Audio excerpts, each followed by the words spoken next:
Hello friends, டிஆர்பியிலிருந்து graduate டீச்சர்ஸுக்கான examination ஃப்யூச்சரில் வரப்போகுது. இது வந்து ஆல்ரெடி டெட் எக்ஸாமினேஷனில் பாஸ் ஆகியிருக்கவங்க இந்த எக்ஸாமினேஷன் எழுதலாம். இது வந்து ஒரு ரெக்ரூட்மெண்ட் எக்ஸாமினேஷன்.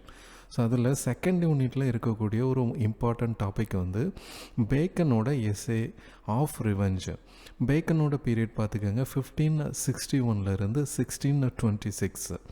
பேக்கனை பற்றின பேசிக் இன்ஃபர்மேஷன்ஸ் எல்லாமே இதுக்கு முந்தின லெக்சரில் நம்ம டீட்டெயிலாக பார்த்துட்டோம். இந்த லெக்சரில் ஆஃப் ரிவெஞ்சை மட்டும் நம்ம டீட்டெயிலாக பார்க்கலாம். Essays or counsels civil and moral அப்படின்னு சொல்லிட்டு ஒரு கலெக்ஷன் 1625 பேக்கனோட எஸ்ஏஸ் கலெக்ஷன் ஒன்று பப்ளிஷ் ஆகுது. இதில் தான் ஆஃப் ரிவெஞ்ச் எஸ்ஏ வந்து இருக்குது.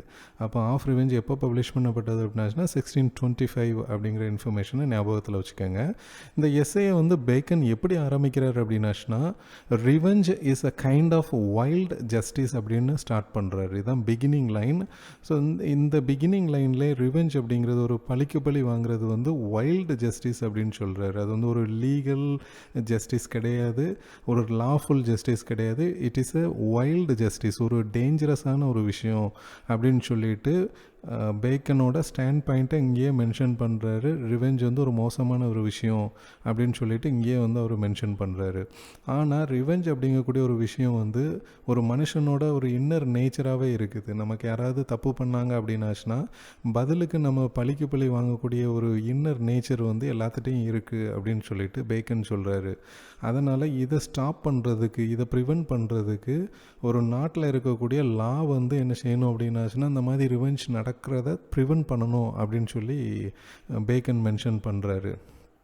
அதுக்கப்புறமா ரிவெஞ்ச் வந்து எப்படிப்பட்டது அப்படின்னு சொல்லிட்டு அவர் மென்ஷன் பண்ணுறாருன்னா, ஒரு ரிவெஞ்ச் எப்போ நடக்கும் அப்படின்னாச்சுன்னா நமக்கு அகென்ஸ்டாக யாராவது ஏதாவது பண்ணிட்டாங்க அப்படின்னாச்சுன்னா அதுக்கு நம்ம பதிலுக்கு பதில் பண்ணுறது தான் ரிவெஞ்சாக இருக்கும். அப்போ வந்து அதை எப்படி மென்ஷன் பண்ணுறாருன்னா, முதல் நடக்கக்கூடிய தவறு, யாராவது ஒரு தப்பு பண்ணுறாங்க அப்படின்னாச்சுன்னா அது வந்து லாவை பிரேக் பண்ணுறதுக்கு ஈக்குவல். ஆனால் அதுக்கு நீங்கள் ரிவெஞ்ச் பண்ணீங்க அப்படின்னாச்சுன்னா அது லாவை டெஸ்ட்ராய் பண்ணுற மாதிரி அப்படின்னு சொல்கிறாரு. ராங் வந்து பிரேக்ஸ் த லா, ரிவெஞ்ச் வந்து டெஸ்ட்ராய்ஸ் த லா அப்படின்னு சொல்லி மென்ஷன் பண்ணுறாரு. அதுக்கப்புறமா ரிவெஞ்ச் எடுக்கிறது எவ்வளோ கீழ்த்தனமானது அப்படின்னாச்சுன்னா, ஒருத்தர் ஒரு தப்பு பண்ணுறாரு அப்படின்னாச்சுன்னா நீங்கள் பதிலுக்கு பதில் ரிவெஞ்ச் பண்ணிட்டீங்கன்னா நீங்களும் அவருக்கு ஈக்குவல் ஆகிடுறீங்க, அந்த தவறு செஞ்ச மனுஷனுக்கு ஈக்குவல் ஆகிடுறீங்க அப்படின்னு சொல்கிறாரு. நீங்கள் ஒரு வேளை ஃபர்கிவ் பண்ணிங்கன்னா, மன்னிச்சிங்க அப்படின்னாச்சுன்னா யூ வில் பி சுப்பீரியர் அப்படிங்கிறாரு. அதுக்கு என்ன கோட் பண்ணுறாருன்னா, மன்னிக்கிறத வந்து it is a princess part to pardon அப்படிங்கிறாரு. மன்னிக்கிறது வந்து ஒரு உயர்ந்த பண்பு அப்படிங்கிறதுக்காக அந்த லைனை மென்ஷன் பண்ணுறாரு. கிங் சாலமனோட ஒரு சேயிங்கையும் இங்கே மென்ஷன் பண்ணுறாரு. என்ன சொல்கிறாருன்னா, it is the glory of man to pass by an offence. யாராவது உங்களை அஃபென்ஸ் பண்ணிட்டாங்க அப்படின்னாச்சுன்னா அதை அப்படியே கடந்து போங்க, விட்டுட்டு போயிட்டே இருங்க, இதுதான் க்ளோரி ஆஃப் அ மேன் அப்படின்னு சொல்லிட்டு கிங் சாலமன் சொன்னதை இங்கே கோட் பண்ணுறாரு. அதுக்கப்புறமா இப்போ ஒரு ரிவெஞ்ச் வந்து நம்ம கடந்த காலத்தில் நடந்த ஒரு ராங் டூயிங் வந்து யாரோ ஒருத்தங்க நமக்கு பண்ணிட்டாங்க அப்படின்னாச்சுன்னா அது ஒரு கடந்த காலம். ஸோ வைஸ் மேனை பொறுத்த வரைக்கும் ஒரு நல்ல புத்திசாலி என்ன செய்வான் அப்படின்னாச்சுன்னா, கடந்த காலம் வந்து பாஸ்ட் இஸ் ஆல்வேஸ் கான், அது முடிஞ்சிடுச்சு, இட் இஸ் இர்ரெவோக்கபிள், அதை சேஞ்ச் பண்ணவே முடியாது. அதனால் புத்திசாலி எப்போவுமே என்ன பண்ணுவோம் அப்படின்னாச்சுன்னா he will think about present and future. So அதுக்கு என்ன விஷயம் செய்யணுமோ அதை தான் வந்து செய்வான். பட் ரிவெஞ்ச் பண்ணக்கூடியவன் என்ன பண்ணுவோம் அப்படின்னாச்சுன்னா லேபர் இன் பாஸ்ட் மேட்டர்ஸ், அதை பற்றியே கடந்த காலத்தை பற்றியே யோசித்து ஒன்றும் இல்லாத விஷயத்தை திங்க் பண்ணி தன்னைத்தானே வந்து காயப்படுத்திப்பான் அப்படிங்கிறாரு. ட்ரிஃபில் வித் தெம்செல்ஃப் அப்படின்னு சொல்லிட்டு மென்ஷன் பண்ணுறாரு.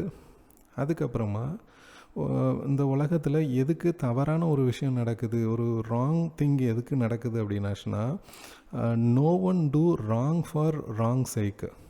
நான் ஒரு தப்பு பண்ணுறேன் அப்படின்னாச்சுன்னா எனக்கு பதிலுக்கு வந்து தவறு வரும்னு நினச்சி நான் தவறுக்காக தவறு பண்ணுறதில்ல. இப்போ எனக்கு ஏதாவது ஒரு பெனிஃபிட் கிடைக்கலாம், ஒரு ப்ராஃபிட் கிடைக்கலாம், ஒரு சந்தோஷத்துக்காகவோ ஆனருக்காகவோ நான் ஏதாவது ஒரு தவறு பண்ணலாம்.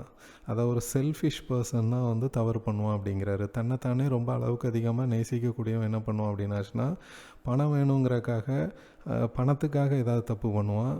இல்லை அப்படின்னாச்சுன்னா சந்தோஷத்துக்காக ஏதாவது தப்பு பண்ணுவான், இல்லை அப்படின்னாச்சுன்னா ஆனருக்காக ஏதாவது தவறு பண்ணுவான். ஸோ இந்த மாதிரி பண்ணக்கூடிய நபர் எப்படிப்பட்ட பர்சனாக இருப்பான் அப்படின்னாச்சுன்னா ஒரு செல்ஃப் லவ்விங் பர்சனாக இருப்பான்.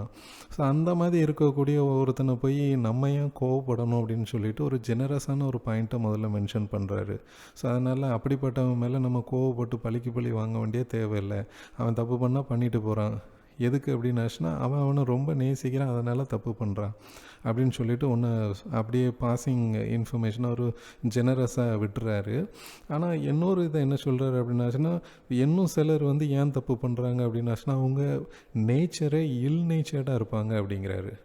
If any man should do wrong merely out of nature, அவன் பிறவியிலே தவறு செய்யக்கூடியவனாகவே இருப்பான், அவன் நேச்சரே அப்படி இருக்கும். ஸோ அந்த மாதிரியான ஆள் எப்படிப்பட்டவன் அப்படின்னாச்சுன்னா தே ஆர் லைக் தான் அப்படிங்கிறாரு, முள் மாதிரி ஆர் பேரியர் மாதிரி.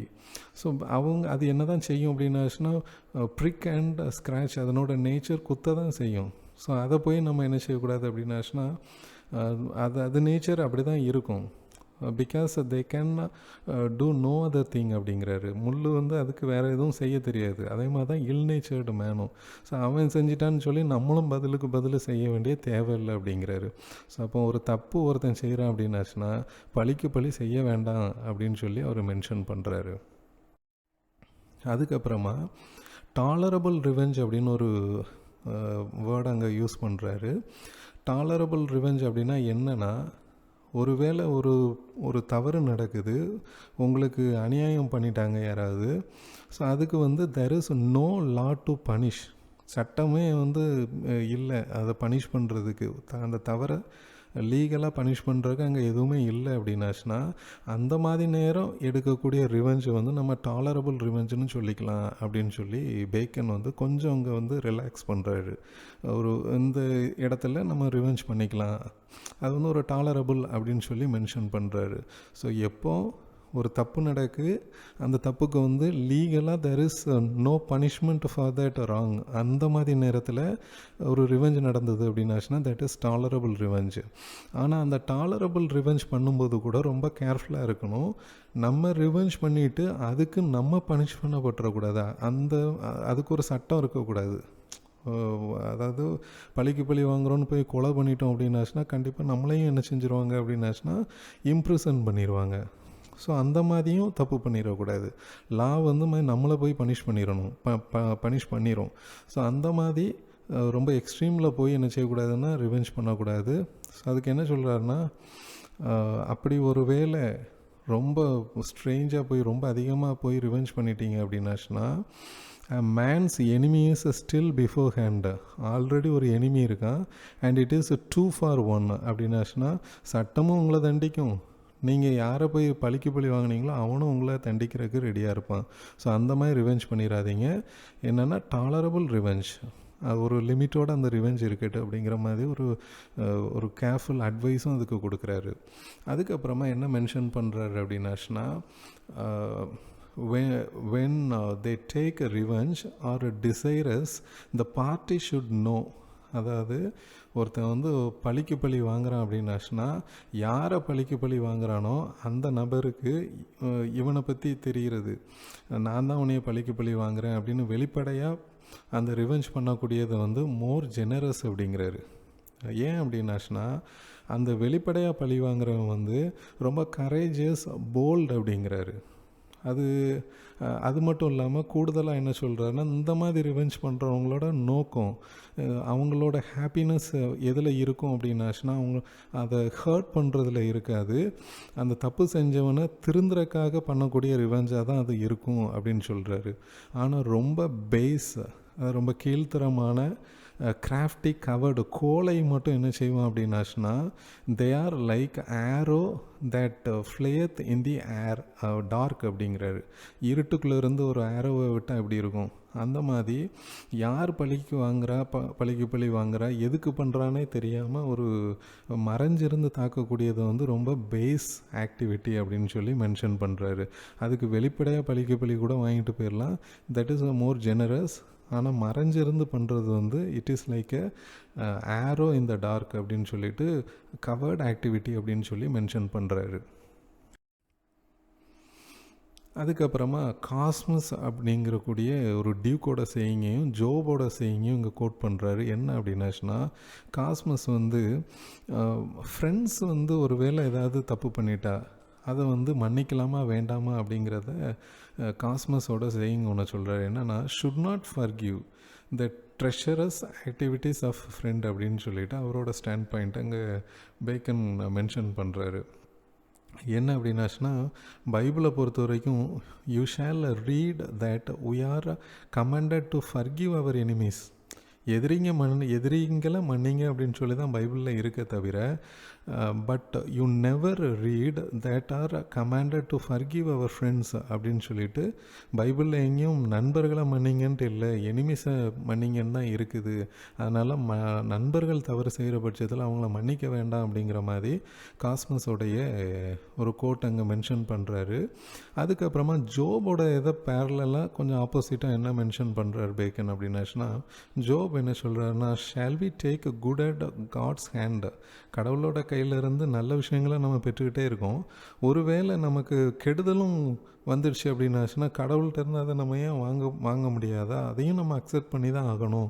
அதே மாதிரி தான் ஃப்ரெண்ட்ஸும் அப்படின்னு சொல்லிட்டு, ஒருவேளை ஃப்ரெண்ட்ஸு தப்பு செஞ்சால் அதையும் அக்செப்ட் பண்ணிக்கணும் அப்படிங்கிற மாதிரி ஜோபோட செய்யுங்க ஒரு பேரலாக அங்கே ரிலேட் பண்ணி ரெண்டு விஷயமாகவும் சொல்கிறாரு பேக்கன். ரிவெஞ்ச் வந்து எவ்வளோ கொடூரமான ஒரு விஷயம் அப்படின்னாச்சுன்னா, பேக்கன் என்ன மென்ஷன் பண்ணுறாருன்னா, அ மேன் தேட் ஸ்டடியத் ரிவெஞ்ச் அப்படியே மனசுக்குள்ளே வச்சுக்கிட்டு ஒரு வெஞ்சன்ஸோடு இருக்கிறது எப்போவுமே எப்படி இருக்கும் அப்படின்னாச்சுன்னா, கீப்ஸ் ஹிஸ் வூன்ஸ் க்ரீன் அப்படிங்கிறாரு. அந்த நம்மளுடைய காயத்தை வந்து மனசில் ஏற்பட்ட காயத்தை எப்போவுமே ஃப்ரெஷ்ஷாக வச்சுருக்குமா. அப்போ வந்து அந்த பழிக்கு பழி வாங்கணும் அப்படிங்கக்கூடியது வந்து நம்மளே இன்ஜூர் பண்ணி அந்த காயத்தை எப்போவுமே வலியோடே வச்சுருக்கிறது. சப்போஸ் அதை மன்னிச்சு விட்டுட்டிங்க அப்படின்னாச்சுன்னா த வூண்ட் வில் ஹீல் அப்படின்னு சொல்லிட்டு பேக்கன் மென்ஷன் பண்ணுறாரு. அதுக்கப்புறமா ரிவெஞ்சை ரெண்டு டைப்பாக பிரிக்கிறாரு. பப்ளிக் ரிவெஞ்ச், ப்ரைவேட் ரிவெஞ்ச் அப்படின்னு பிரிக்கிறாரு. பப்ளிக் ரிவெஞ்சை வந்து என்ன சொல்கிறாருன்னா மோஸ்ட் ஃபார்ச்சுனேட் அப்படிங்கிறாரு. அதுக்கு நேர் ஆப்போசிட்டாக ப்ரைவேட் ரிவெஞ்ச் வந்து அவ்வளோ ஃபார்ச்சுனேட்லாம் இல்லை, அதெல்லாம் அப்படிலாம் பெருசாக சொல்ல முடியாது அப்படிங்கிறாரு. பப்ளிக் ரிவெஞ்சை ஏன் வந்து ஃபார்ச்சுனேட் அப்படின்னு சொல்கிறாருன்னா, இங்கே வந்து மூணு பேரோட டெத்தை மென்ஷன் பண்ணியிருக்கிறாரு. Death of Caesar, death of Pertinax, death of Henry the third of France. So இந்த மூணு பேரோட டெத்துமே என்ன அப்படின்னாச்சுன்னா ஒரு அசாசினேஷன் தான். நமக்கு ஜூலியஸ் சீசரோட ஹிஸ்ட்ரி தெரியும். So Brutus and other members அங்கே நிறைய பேர் அவரை குத்தி கொண்டு இருப்பாங்க. ஸோ அதுக்கு வந்து யார் ரிவெஞ்ச் பண்ணியிருப்பாங்க அப்படின்னாச்சுன்னா, மார்க் ஆண்டனி, ஆக்டேவியஸ் சீசர்லாம் பின்னாடி வந்து என்ன பண்ணியிருப்பாங்கன்னா, யாரெல்லாம் வந்து அந்த reason for the assassination of Julius Caesar அதை வந்து தண்டிச்சிருப்பாங்க. ஸோ அது வந்து யாரெல்லாம் அதை தண்டித்தாங்களோ அவங்களாம் ஹிஸ்ட்ரியில் ரொம்ப க்ளோரியஸாக மென்ஷன் பண்ணப்பட்டிருப்பாங்க. ஸோ அதனால் பப்ளிக் ரிவெஞ்ச் வந்து எப்போவுமே ஒரு ஃபார்ச்சுனேட் அப்படிங்கிறாரு. அதே மாதிரி தான் பெர்டினக்ஸ் கொன்ன சோல்ஜர்ஸ் எல்லாத்தையும் பின்னாடி வந்து இது பண்ணியிருப்பாங்க. அதே மாதிரி ஹென்ரி த தேர்டோட ஹிஸ்ட்ரியும் அதே மாதிரி தான். ப்ரொட்டஸ்டன்ஸுக்கு சப்போர்ட் பண்ணதுனால ஒரு கத்தோலிக்க ப்ரீஸ்ட் வந்து கொண்டிருப்பார். ஸோ அந்த மாதிரியான இது எல்லாமே வந்து அதுக்கு பழிக்கு பழி வாங்கின இவங்களோட டெத்துக்கு யாரெல்லாம் காரணமோ அவங்கள பின்னாடி வந்த ட்ரூப் வந்து என்ன செஞ்சுருப்பாங்கன்னா பழிக்கு பழி வாங்கியிருப்பாங்க. ஸோ அதெல்லாம் பப்ளிக்காக வந்து என்ன அந்த ரிவெஞ்ச் நடந்திருக்கும், அதெல்லாம் மக்கள் வந்து ஒரு க்ளோரியஸாக நினச்சிருப்பாங்க. ஸோ அது வந்து வித்தியாசமானது. ஆனால் ப்ரைவேட் ரிவெஞ்ச் வந்து எப்படிப்பட்டது அப்படின்னாச்சுன்னா, ஒரு தனிநபர் ஒரு பர்சனல் ரீசனுக்காக ரிவெஞ்ச் பண்ணக்கூடியது வந்து எப்படி இருக்குன்னா, விண்டிக்டிவ் பர்சன், ரொம்ப அப்படியே வெஞ்சன்ஸோடு இருக்கக்கூடிய நபர்கள் வந்து live the life of witches. அவன் வந்து ஒரு சந்தோஷமாக வாழவே முடியாது. எப்போ பார்த்தாலும் அப்படியே வந்து அவன் இப்படி பண்ணிட்டானன்ட்டு என்னது மனசுக்குள்ளேயே அப்படியே வச்சுக்கிட்டு ஒரு குரூதமான ஒரு வாழ்க்கையை தான் வாழ்வான். who as they were mischievous so end they infortunate. அப்படியே நினச்சி கடைசியில் their life will end and அவங்களோட லைஃப் எப்படி தான் முடியும் அப்படின்னாச்சுன்னா ரொம்ப மிஸ்டீரியஸாகவும் ரொம்ப மிசரியோடையும் வந்து முடியும் அப்படின்னு சொல்லிட்டு பேக்கன் மென்ஷன் பண்ணுறாரு. ஸோ இதுதான் பேக்கனோட ஆஃப் ரிவெஞ்ச் அப்படிங்கக்கூடிய essay. Prepare well, wish you all the best.